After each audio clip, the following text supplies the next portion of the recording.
Welcome back to Rüniverse. I'm Andrew, and today I'm going to be opening a Rüniverse base set premium pack. So this is got 72 cards, all the facets mixed up, and there are 18 foil cards. So this is a little bit different from the regular booster deck packs, which each one is based around a single facet. So you can choose which one you want to focus on, which one you want your deck to be. And it doesn't have any foil cards. It's just 18 cards that can be used as a deck as long as you have the required starter set cards. This is different. This is just all the facets mixed up, 72 cards, 18 of them are foil.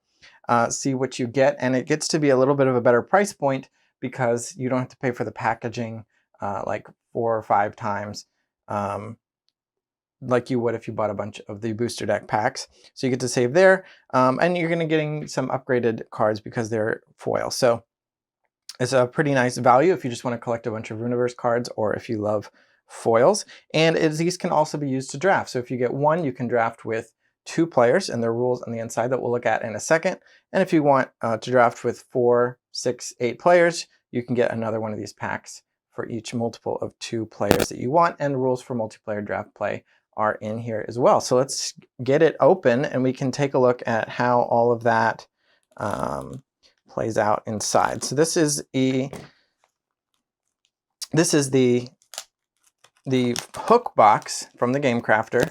So we'll see how this opens up here. You can see it's got a little hook here, and we can open it up.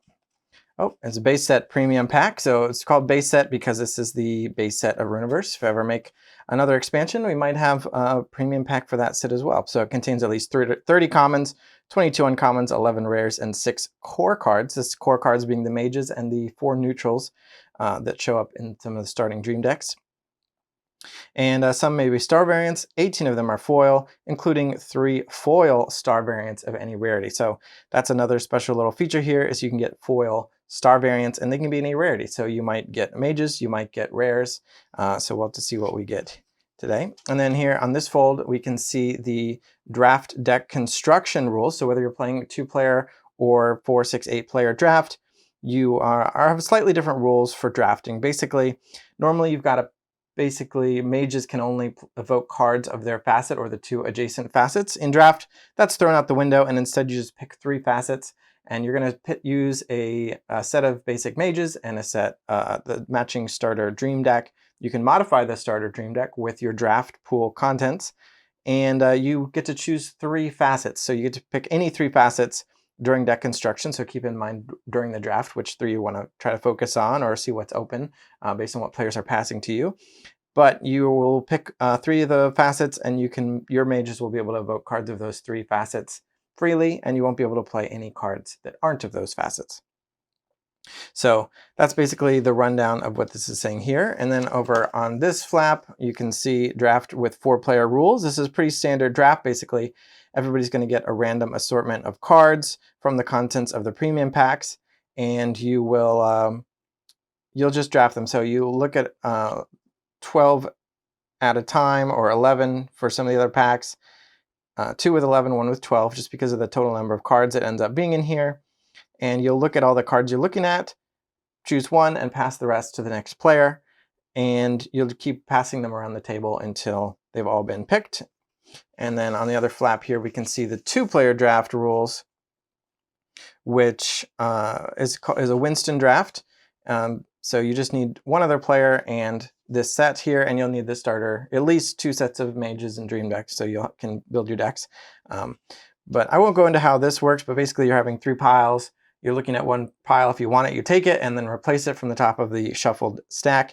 If you don't want it, you move on to the next pile and you add a card that you don't look at to the pile you didn't pick. So when your opponent looks at it, there's a card that nobody had seen yet. And so the piles are always changing. One thing to look out for when you're drafting Winston style is players can end up with different numbers of cards. So if you keep taking small packs, you might actually end up with fewer cards than your opponent. And it's theoretically possible that you wouldn't even have enough cards to build your deck. It's pretty unlikely, so just keep that in mind while you're drafting not to do that. And yeah, you can't just keep passing the big piles back to your opponent. You've got to take some of the big piles with stuff nobody wants just to fill out your deck at some point.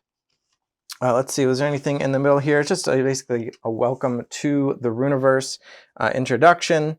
but I think we're ready to take a look at some of these cards. Now I'm pretty sure the foils tend to be at the back, so I'm just going to give this a quick shuffle just to mix them up before I start to look. And that way the foils will be mixed in. Normally the non-foil cards are all mixed around anyway, but I would like to get a bit of a surprise when I hit a foil card. So I'm going to even riffle this a little bit just to make sure they are spread out. Oh, what a beautiful sound. All right, we'll get started. And actually a foil made its way right to the top here. We have the uncommon Thist Creature Unbound Wyvern. Not bad. A Splunk Shaman foil. Ooh, a Spike Leaf Wolf star variant. This is one of the 2 cards in the base set that I illustrated. So look at that spiky wolf artwork. So he, whenever you play an animal or plant card at his location, he gets a face down Vim, and he gets +1 level for each of his Vim, which is also extra live. So he gets harder to kill, and he gets bigger at the same time when you play animals and plants near him. And I got the cool star variant, so that's fun. Star variant Mass Burrow, the Deadly Scorpion, Yanpi, cute little guy, Existentialite, Left Shaman, Terverine, Egg of Boundless Unity, Osha Shaman, a star variant Protector Wolf, nice pickup, Steel Moat, Pulchritudagast, one of our rares here, Foil Speed Vaughn. Oh, that's a nice card too. It's only a common, but it's pretty strong, deceptively strong. It's just a 1-cost card with basically a haste version for Rüniverse, the drive ability. Normally a creature comes into play tasked, but drive means it can then untask immediately, so it can attack the same turn that it's played, and costing only 1, that can be very, very strong. And the Sphene is a particularly aggressive facet as well. Oh, a foil Flare Moat. Zealous Flarf. Ooh, a foil Runcyclopedia. So this is a card that goes in a lot of Dream decks. So even though it's just a core card, it'll get a lot of use here. Fun foil to get. Ooh, a star variant Janessa. I always like to see the star variant mages. Foil Croakbat. It's a fun one. Hop Flap Ribbit Boom. Star variant Surgical Nask. Sorax, the big vanilla. Ooh, a foil rare here. Thievocation is a cool card. It lets you take control of a creature. You can either pay full price of 3 plus the creature's level, or you can make it a ritual. It gives your opponent the chance to potentially destroy the Thievocation before you get to use it, but you can basically pay 3 less if you're willing to invest 2 on a previous turn. So you get to split the cost up over 2 turns and did 1 discount. Here's one of our foil star variants. It's not a rare, but an uncommon, not bad. And this is a pretty strong card for an Orth deck, the Terverine. It's very hard to kill because of the burrowing ability, and Tunnel Attack means even if it burrowed, it can still attack, and it gets a level bonus for doing so. So pretty strong. We got Stone's Throw, Mantis Recluse, it's a rare. A foil Kidna, very cute little guy. Oh, foil star variant as well. So it's one of our other foil star variants here with a common. So not too exciting, but I do like the look of it. Ooh, a foil, or a star variant rather, Power Surge. So I've got this card in one of my constructed decks right now. I'll definitely be switching that out. Ooh, a foil mage here, Drogo. I like it. Foil Yanpi Supporter. A foil Beetle. Wylart Singularity, another one of our rares here. Star variant Runcyclopedia. So same thing I said for the foil Runcyclopedia, the star variant will definitely be finding a way into one of my decks. Ooh, a foil Inspire. It's a pretty unassuming but powerful card. For 0, you can untask a creature, which can let it attack twice in the same turn, or basically let you attack the same turn you played it. Ooh, foil rare Arboreal Liege. Very nice. This is a very strong card. I loved seeing a foil of that. We have a star variant Warbomb. This is in my constructed Sphene deck, so I'll be upgrading that one. Star variant Riftburn. Very nice. Suppressing Mist. Egg of Unerring Tenacity. Lurching Raptor. Star variant Ogre. Whoops. Inky Wylart. Burning Dragon rare. I think I've got enough of these at this point, but it's pretty good. Star variant Spikidna to evolve from our foil star variant Kidna. Ooh, a star variant Rose Knight. It's a strong uncommon for Emery. Trine Skulk, Earthbind, Suppressing Mist, Slimiostasis, star variant Rex Imp, star variant Lore Lurker, Jeweled Boar, Teamwork Egg, Ice Moat, star variant Oaken Size, a cool card, gives a level +5 to a creature for only cost 3, makes something really big, really fast. A regular Speed Fawn, Grumbear, Cantrell's Hammer, Ghastling, another Spikidna, Respell, star variant Rage Moat. Ooh, another one of our foil mages here, Chawl, not bad. Ember Boar, star variant Cav Shaman. Ooh, a foil Kittle. That'll be an upgrade for my Ruby deck for sure. Like to see that.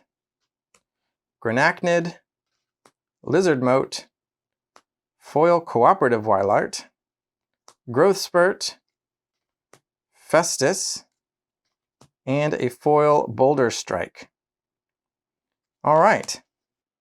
All right, so here are some of our foils we got here. The commons in the back. We got the core card Encyclopedia, some uncommons, a couple of mages. So these aren't too exciting, but there are some cool pickups here. The Kittle, the Speed Fawn, I know are definitely going to use the Encyclopedia. And then we've got 2 foil rares, the Thevocation and the Arboreal Liege. Both of those can go straight into decks. And I called out the Kidna and Tervarine star variant foils, but I failed to point out the Splunk Shaman. So then we got another common, unfortunately, as our star variant foil. So you could definitely room for improvement on some luck. Every card is equally likely as any other card to be in this one of these 3 star variant foil slots. So rares have an equal chance of commons. There are more commons than there are rares, but they're not weighted any differently. So you have a chance to get anything there. It's interesting, we actually got 3 Orth cards, so that's just kind of a weird coincidence. But anyway, thanks for watching. Pick up one of these if you just want to collect a bunch of cards, or if you want to play a draft. They could also start you out toward building a cube. You will need some mages if you want to play the game. But otherwise, thanks for watching. Subscribe so we can get more subscribers, and bye.